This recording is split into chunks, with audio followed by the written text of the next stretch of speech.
Emma, how was the race? It was good. The prelim is just like the balance of not being in too much traffic, but also not running too hard. At the trials last year, I went a lot harder during the prelim because we had 3 full rest days between. And so today we were jogging in the beginning, and I was loving it. And then when I felt like we were at a stage in the race that falling or getting tripped up would like jeopardize things, I went to the front and started pushing a little bit, and yeah, felt good.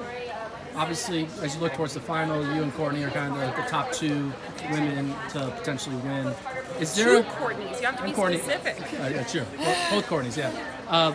Is there a strategy that you have when you race Courtney Frericks, or do you kind of just do your own thing, knowing that she's probably the one that's going to be the challenging the most?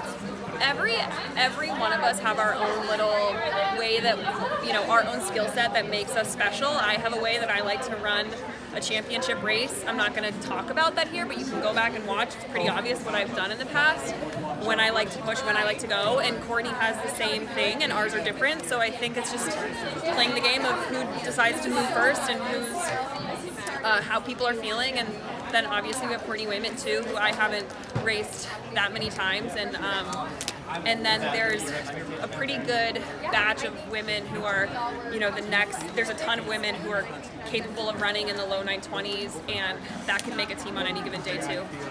So when you ran that 404 1500, was that a confidence boost? Did you need a confidence boost, or were you already pretty confident in where you were at fitness-wise? Joe and I have been very confident in my training. Like, I'm very proud of the work I've done, but to actually get race ready took us a little bit longer this year. I don't know if that's because I didn't do indoors. I don't know if it's the nature of our training this year was a little bit different with more volume and more like threshold strength stuff. Maybe it just took me a little more time to get back in the groove for racing. I don't know, but that 404 was the proof that Joe and I knew was there, and had I come here having not done that, I'd feel the same amount of confidence I do now. But it's nice and pretty to have that, and I felt really controlled in that race and felt happy about it for sure. After the summer, when did you start to feel like yourself again? After last summer? Yeah. Like mid-January. It took me a while.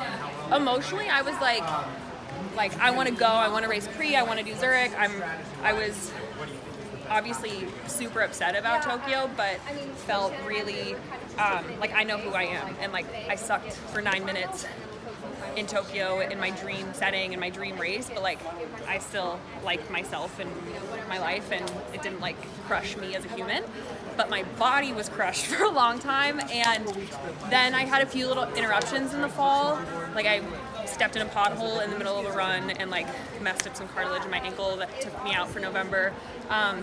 Just a few little things here and there that like I wanted to race indoors, but then when I started doing workouts to say, because my body finally started feeling good, but when we finally started doing workouts, it was like, ooh, if I race, even though I really want to be out there, like my body's still not ready. But this whole like 2022,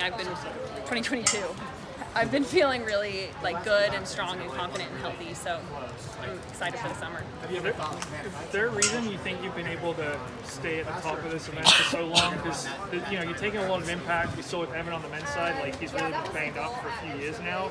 You seem like you've been pretty healthy throughout your career and always pretty consistently at the top. Yeah, I think I have a lot of focus on like the weight room, and I think that has helped me stay pretty durable.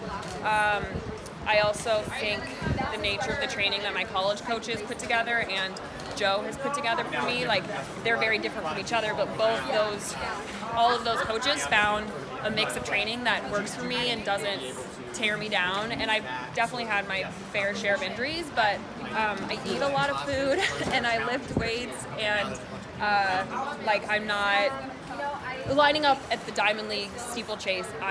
I am the largest person out there, and I don't have any shame in that. I think me being like strong and durable has benefited me, and I think my food and lifting has helped me stay pretty durable in such an event that really can tear you up. Thanks, Emma. Appreciate it. Cool.